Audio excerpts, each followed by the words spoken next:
So after a little bit of a detour, inshallah, we're back to Surat al Haqqah. We had not completed the last couple of passages on it. So just to give you a little bit of the context and remind you, the first passage of Surat al Haqqah talks about the punishment that was given to the nations, the previous nations that were disbelieving and they were haughty and arrogant. The nation of Ad and the nation of Thamud. And then Allah subhanahu wa ta'ala talks about Fir'aun and talks about the nation of Nuh alayhi salam was drowned and how these are lessons for people to take heed from. And then Allah subhanahu wa ta'ala paints the scene of how the day of judgment is to occur, what will happen. The sky will tear up essentially and become weak, and then everybody will be presented in front of Allah subhanahu wa ta'ala. And the one who was given the book in the right hand, he will rejoice, like we talked about a few nights back. And he will call everybody and invite everybody, hey, come read my book. He's so happy with his grades that he got. May Allah subhanahu wa ta'ala make us among them. And then the one who got the book in the left hand, he is very, very, very regretful because he didn't even want his result and he doesn't know what's going to happen to him. And then we will begin into the couple of passages that we want to review today. So Allah subhanahu wa ta'ala now, for the person who was given the book in the left hand, the one who is regretting what's going to happen to him, Allah subhanahu wa ta'ala is now explaining what will happen to him. So immediately the surah changes its tone. It began with punishment. It talked about the day of judgment. It's bringing that awe and the importance and the significance of the day of judgment. It's building up, right? And now suddenly Allah subhanahu wa ta'ala says in the Quran that it will be said, خُذُوهُ فَغُلُّوهُ. Grab him and shackle him. So this is like a scene. Now you can think of the camera panning at what is happening to this person. So maybe the top angels, maybe Allah subhanahu wa ta'ala of course gave the command, but the top angels are telling the subordinate angels, grab him and shackle him. خُذُوهُ فَغُلُّوهُ ثُمَّ الْجَحِيمَ صَلُّوا. Then throw him, cast him into the Jahim. Very scary ayat, okay? There's more to come inshallah. Jahim. Jahim is another name of Jahannam, is another name for hellfire. Hellfire has many, many, many names. Allah subhanahu wa ta'ala uses it in the Quran. Jahannam everybody's aware of. Its root meaning of Jahannam actually is unclear. We can talk about that some other time inshallah. But Jahim specifically means a fire that is fully developed. An intense fire. That's the meaning of the word Jahim. It is different from Jahannam. Jahannam, the root is not clear. Okay. So, ثُمَّ الْجَحِيمَ صَلُّوا ثُمَّ فِي سِلْسِلَةٍ ذَرْعُهَا سَبْعُونَ ذِرَاعًا فَاسْلُكُوا. And then there are chains that are 70 cubits length and long. And the order is being given by the top angels to the subordinate angels, shackle him, insert him in these chains. And then the reason is given. إِنَّهُ كَانَ لَا يُؤْمِنُ بِاللَّهِ الْعَظِيمِ. This person, he never used to believe in Allah the Supreme. Allah al-Azim. وَلَا يَحُضُّ عَلَىٰ طَعَامِ الْمِسْكِينِ. And he never used to encourage others or himself to feed the needy. Actually, just think about that. The reason he's being cast into the fire is what? He didn't believe in Allah and he didn't take care of the needy. He didn't feed the needy. You see how important it is, the Ta'am al-Miskin, the feeding the needy. It is part of the core of our deen. فَلَيْسَ لَهُ الْيَوْمَ هَاهُنَا حَمِيمٌ. Then it is being said again, and that the camera is still there on that person being thrown into the fire and shackled into chains. It is being said, this person, he has no best friend here that will protect him. There is no one to care about him anymore. فَلَيْسَ لَهُ الْيَوْمَ هَاهُنَا حَمِيمٌ. وَلَا طَعَامٌ. And he will have no food because he didn't give food to the needy. وَلَا طَعَامٌ. And he has no food إِلَّا غِسْلِينَ. Except for pus. You know, the liquid that comes out of the wounds, that is called غِسْلِينَ. وَلَا طَعَامٌ إِلَّا مِنْ غِسْلِينَ لَا يَأْكُلُهُ إِلَّا الْخَاطِئُونَ. And this ayah says, no one eats from that pus except for the sinful people. And what was his sin? He didn't believe in Allah. He didn't believe in the day of judgment, obviously, because this is all about the day of judgment. The scene is building, right? And then he didn't believe in Allah, and he didn't feed the needy. لا يأكله إلا الخاطئون. Then, the last passage of this surah. Allah subhanahu wa ta'ala, now very unusually, there's just a handful of surahs that this happens in the Makki surahs, where Allah subhanahu wa ta'ala takes an oath in the middle of the surah. Allah subhanahu wa ta'ala says, فَلَا أُقْسِمُ بِمَا تُبْصِرُونَ. And then, I swear, Allah subhanahu wa ta'ala is saying, by what you see. وَمَا لَا تُبْصِرُونَ. And what you don't see. What does that allude to? How did the surah begin? What you saw, the destruction of Ad and Thamud and those ruins are still around. Allah subhanahu wa ta'ala is saying, I swear by what you see and what you don't see. What do you not see? What is going to happen? The ilm al-ghayb. What is going to happen on the day of judgment? How the day of judgment will happen? What will happen to that person? The person who was given book in the right hand, who was the person given book in the left hand? What happened to him? So Allah subhanahu wa ta'ala swears by the significance of those events. فَلَا أُقْسِمُ بِمَا تُبْصِرُونَ وَمَا لَا تُبْصِرُونَ. As we have learned now, inshallah, that whenever Allah subhanahu wa ta'ala takes a qasam, He takes an oath, what follows it is extremely important. Then Allah subhanahu wa ta'ala says, and this is the important thing, إِنَّهُ لَقَوْلُ رَسُولٍ كَرِيمٍ. This is the speech of a noble messenger. Who? Jibreel alayhi salam. Allah subhanahu wa ta'ala in the Quran calls Jibreel alayhi salam also Rasulun Kareem. He's also a noble messenger.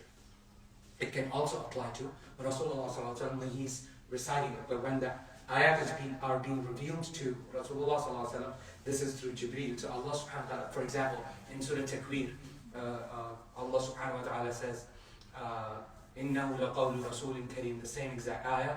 ذِي قُوَّةٍ عِنْدَ ذِي الْعَرْشِ مَكِينٍ مُطَاعٍ ثَمَّ أَمِينٍ وَمَا صَاحِبُكُمْ بِمَجْنُونٍ. So there, the characteristics of Jibreel alayhi salam is being described. Same exact phrasing is used here. إِنَّهُ لَقَوْلُ رَسُولٍ كَرِيمٍ. So Allah subhanahu wa ta'ala is swearing that this is a revelation from a noble messenger, which is Jibreel. By the way, the word Rasul, just for your information, so arsala, rasala is the one who is sent with a message. Anyone who is sent with a message is called a Rasul. Rasul in the Quran are specifically two. The human Rasul, the human messengers, and the angel messengers. Okay? For example, Surat Mursalat, wal Mursalati urfa. The Mursalat, the ones who are sent sent over with the message, wal Mursalat. Not just a message, some kind of command, something, some job that they have to do. The mission that they are upon. Okay, that's the meaning of Rasul, by the way. Okay, moving on. So Allah subhanahu wa ta'ala says, this, I swear, this is the words and the speech of a noble messenger, Jibreel alayhi salam. وَمَا هُوَ بِقَوْلِ شَاعِرٍ. And this is not a speech of a poet. This is not a speech of the poet. Very, very detailed linguistic studies can be done, and it's very obvious to a layman. The Quran doesn't read like poetry. It sounds poetic, but it's not poetry. Poetry has its rules and regulations. It is symmetrical. It has a rhythm. It's a consistent rhythm. Sometimes there's open prose, there's prose. But Allah subhanahu wa ta'ala says this is not the speech of a poet. Actually, Rasulullah sallallahu alaihi wasallam was born in a time when poetry and Arabic was at its pinnacle.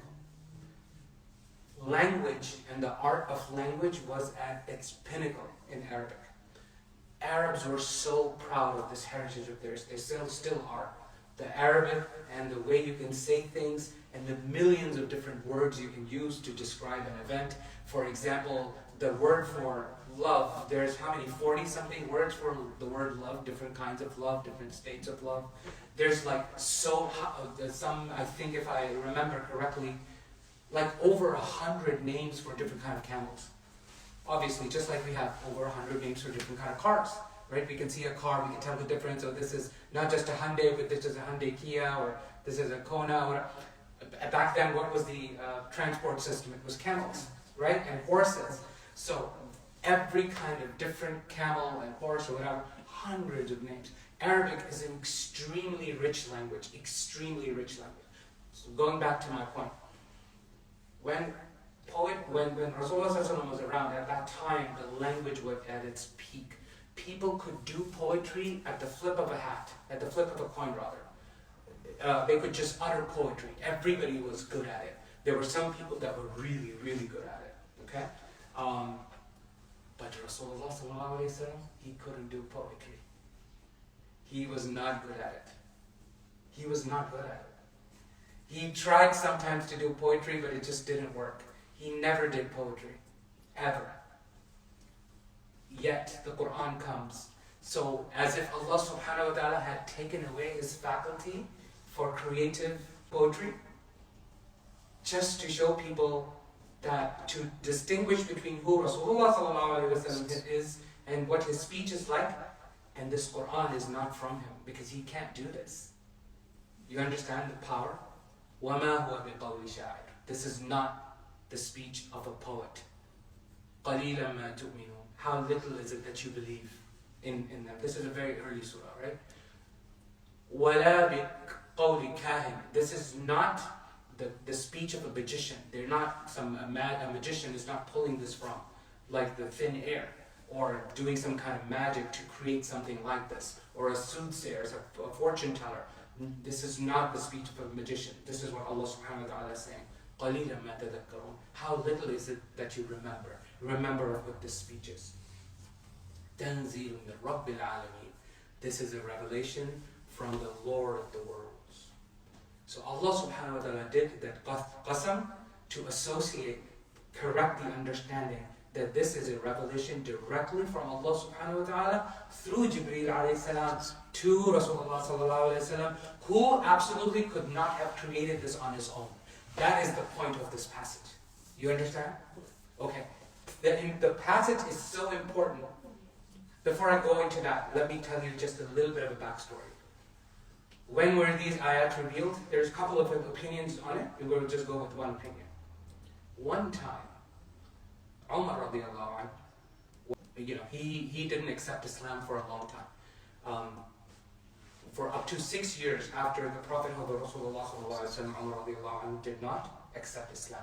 He actually used to participate in torturing Muslims. He was used to participate in beating up Muslims. He was extremely angry. He did not like Islam or Muslims. Guess what? He had never heard the Quran before. Okay? So now, at night, in the darkness of the night, Rasulullah sallallahu alaihi wasallam, as was his habit often, in Mecca, he used to pray. You can say Isha or Tahajjud, Wallahu alam, what salah he was praying in the middle of the night. He used to pray in front of the Kaaba. In front of the Kaaba, he's bowing down and he's reciting, he's praying. What is he reciting? Surat al Haqqah. Okay? And Umar radiallahu anhu comes from the behind, and some narrations say he actually hid behind the cloth of the Kaaba. They used to put cloth on the Kaaba back then too. Or he was behind him, wallahu a'lam. Okay? And he was listening. So as he was reciting the passages that, not this passage, but passages before, about the Qawm and Thamud and the Day of Judgment and what's going to happen, so Umar radiallahu anhu is thinking, oh man, this guy must be a poet. He'd never heard of the Quran before. And what was the next ayah Rasulullah sallallahu alaihi wasallam said? He is not a poet. وَمَا هُوَ بِقَوْلِ شَاعِرٍ. This is not the speech of a poet. Umar radiallahu anhu got confused. It's like, wait, how did he just read my mind? Oh, he must be a magician. He must be a magician. And then the next ayah, what is it? وَلَا بِقَوْلِ كَاهِنٍ. This is not a speech of a magician. قَلِيلًا مَا تَذَكَّرُونَ. So, at that time, Umar radiallahu anhu, he narrates this hadith and he says, at that time, Islam entered his heart. Which means, he didn't immediately become a Muslim then. It's a complex story about the conversion of Umar radiallahu anhu. Maybe we can talk about that later. Let's finish Surat al Haqqah. I just wanted to tell you these ayat and the significance of these ayat. Okay, now back to the importance of these ayat. Okay, so it's so powerful that even Umar radiallahu anhu is like, wait, what just happened? The significance of this passage is This is not the speech of Rasulullah. This is not the speech of Rasulullah. This is a revelation from Allah subhanahu wa ta'ala through the tongue of Jibreel alayhi salam. قَوْلُ رَسُولٍ كَرِيمٍ. This is a revelation from the tongue of Jibreel alayhi salam. That's the point Allah subhanahu wa ta'ala made. Now Allah subhanahu wa ta'ala intensifies this surah as if it was not already very intensive. Even further intensifies the surah and says, وَلَوْ تَقَوَّلَ عَلَيْنَا بَعْضَ الْأَقَاوِيلِ. And if he, sallallahu alayhi wa sallam, were to say, was to make the Quran up on his own, Allah subhanahu wa ta'ala says, so to speak. Right? If Rasulullah sallallahu alayhi wa sallam were to make up this Quran on his own, then Allah subhanahu wa ta'ala threatens Rasulullah sallallahu alayhi wa sallam in the Quran. And this happens a few times in the Quran. Here, this is one of the most intense threats to Rasulullah sallallahu alaihi wasallam, that you better not make this up on your own.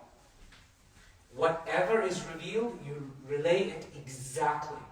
You know those people who elevate the level of Rasulullah sallallahu alaihi wasallam to astaghfirullah, to the level of Allah subhanahu wa ta'ala, they probably don't read the Quran very much, because if you read the Quran, you will see, yes, there is tremendous respect for Rasulullah sallallahu alaihi wasallam in the Quran. However, Allah subhanahu wa ta'ala makes sure everybody who understands the Quran understands that Rasulullah sallallahu alaihi wasallam, with all of the respect and all of the privileges, he is still a human being. Do you understand? It's very important. So those who think like that, they don't read the Quran very much or understand it. So Allah subhanahu wa ta'ala says, if he were to make this up on his own, لَأَخَذْنَا مِنْهُ الْيَمِينَ. We will grab him from his right hand. Multiple ways to understand it. We will make him submit, meaning we will put him down. We will reduce. Yameen in Arabic has multiple meanings. Yes, it means right, but it also means strength. So we will take away his strength. We will grab him by his strength. We make him submit, or you can say we will be extremely intense with him. Okay? So, for example, just imagine somebody who is more powerful and has a sword. Just keep this picture in your mind, okay? Somebody or a dagger, right? Keep this picture in your mind. Somebody who has a dagger and somebody who's really, really strong, like Hercules strong, and somebody weak. And that person, that wrestler guy, right, or whatever, that warrior, grabs somebody weak by the right hand and the dagger like that. Just imagine this picture for a second, okay? Then the next ayah. ثُمَّ لَقَطَعْنَا مِنْهُ الْوَتِينَ. Then we will cut off his aorta. The heart has the big vessel, the artery that comes out of the heart. Allah subhanahu wa ta'ala says we will cut that off. Why? If you were to make something up and say something from your own tongue that was not revealed to you of the Quran, this is what will happen to you. We will make you submit and we will cut your heart, essentially. SubhanAllah. Just think about this Quran. Then Allah subhanahu wa ta'ala follows. فَمَا مِنْكُمْ مِنْ أَحَدٍ عَنْهُ حَاجِزِينَ. Then none of you will be able to prevent this from happening. No matter how hard you try, if you were to do this, no one can stop it. وَإِنَّهُ لَتَذْكِرَةٌ لِلْمُتَّقِينَ. Now back to the Quran, because the point was the Quran, right? It's a revelation. What is it? This is a reminder for the muttaqeen, for the people that have taqwa. وَإِنَّا لَنَعْلَمُ أَنَّ مِنْكُمْ مُكَذِّبِينَ. And Allah subhanahu wa ta'ala now is threatening the audience of the Quran. He's saying, and we know who from among you are deniers, that this is a revelation from Allah subhanahu wa ta'ala. We know. Allah subhanahu wa ta'ala is saying, it's like a check, right? We know who from among you is denying. وَإِنَّهُ لَحَسْرَةٌ عَلَى الْكَافِرِينَ. And this Quran is a regret for the disbelievers, for the ungrateful people. This Quran is a regret, because if you're a disbeliever and you read this, you regret being a disbeliever. وَإِنَّهُ لَحَقُّ الْيَقِينِ. And this is absolutely the truth of as certain as you get. Like this statement, this passage, what it said, and the started with the qasam, and the intensity of this passage, and it's so intense. Allah subhanahu wa ta'ala says this is absolutely certain. what this Quran is, that this is a revelation, with the reminders in the Quran, the events being described, everything, it is absolutely true. The last ayah, فَسَبِّحْ بِسْمِ رَبِّكَ الْعَظِيمِ.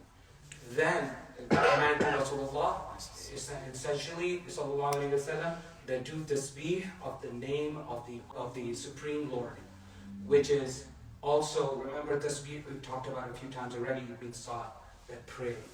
This is one of the reasons why we say in the ruku', we say Subhana Rabbiyal Azim, because of this. Fasabbih bismi rabbikal azim.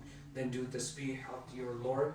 Barakallahu feekum wa akhir da'wana alhamdulillah.